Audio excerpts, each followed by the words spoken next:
This video is going to explain how I changed out the standard sink in an H29.3 for a stainless steel one, which I got on mrdirect.com.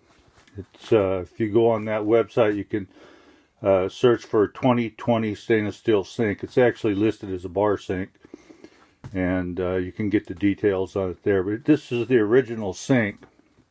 And as you can see here, this is the new cut right here. So I cut it forward and to the right.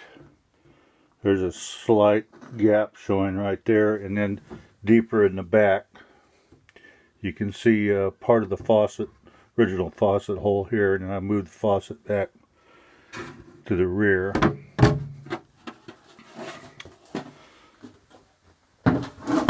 Take a look in here inside some of the issues I ran into.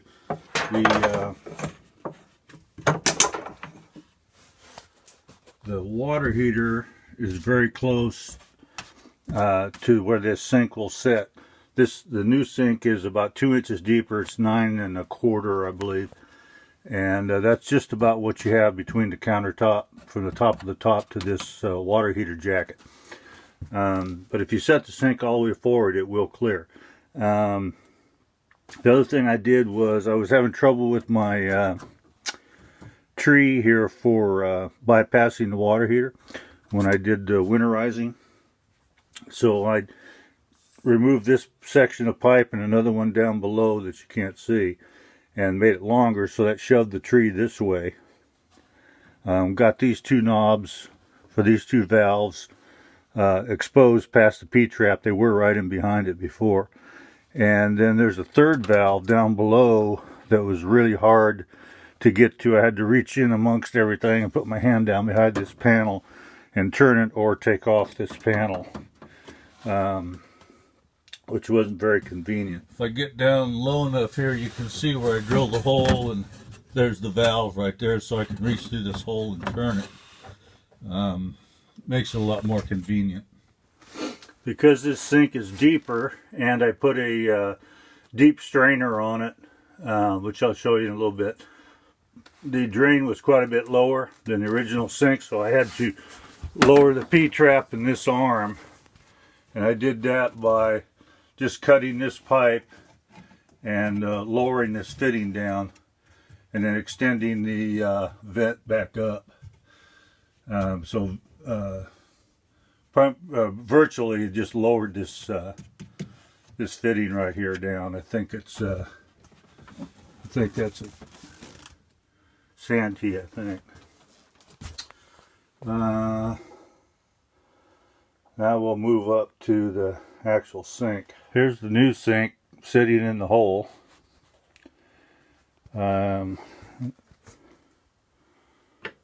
Here is the basket strainer, and you can see that it's quite a bit deeper, or deep, than a standard strainer. It has a nice little bail on it. Drop that in there, and it has a plug for the drain plug. Fits nicely, works well. That strainer and the basket and the cap is a $10 option. Then there are two other options we bought, which these options are the main reason I go to MR Direct. That has this grid that sits in the bottom, has legs on it. So that grid stands up off the bottom. You can use it as a drain rack. You know, when you're done, you can set things in there to drip dry. Also keeps your sink from getting scratched. And then I think that was $25, might have been $30. They also have pre-made cutting boards, covers, whatever you want to call them. They come in two different colors. Fit nicely. This one's about $35, I think, for this sink, and does a nice job, like giving you workspace.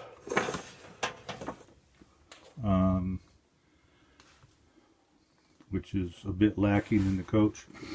One other thing I want to point out that I did if you use this sink or a similar one. This is an undermount sink. It's meant for solid surface or granite, that type of finish, or countertop, mounted from the bottom. So it has no clamps to hold it in. And this rim right here normally sits up on the bottom of your countertop. And I was concerned about it because I didn't know if it had a finish on it or what it would look like. But it has brush finish just like the sink, and it has a good radius on it, and the edges are not crooked or wavy or anything, so it looks okay on the top, sitting on top.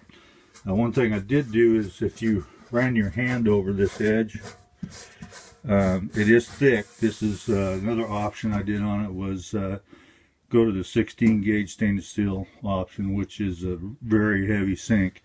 You may not want to do that. I think 18 is standard on this one, which in itself is pretty thick. But it was only 10 bucks and I did it. But it makes this metal right here thicker. And if you wiped your hand over it, there was a pretty sharp edge there where it's stamped or sheared.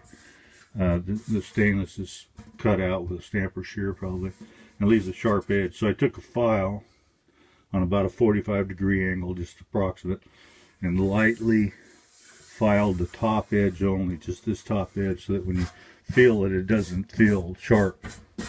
I was concerned my construction supervisor, also known as DW, pointed that out to me.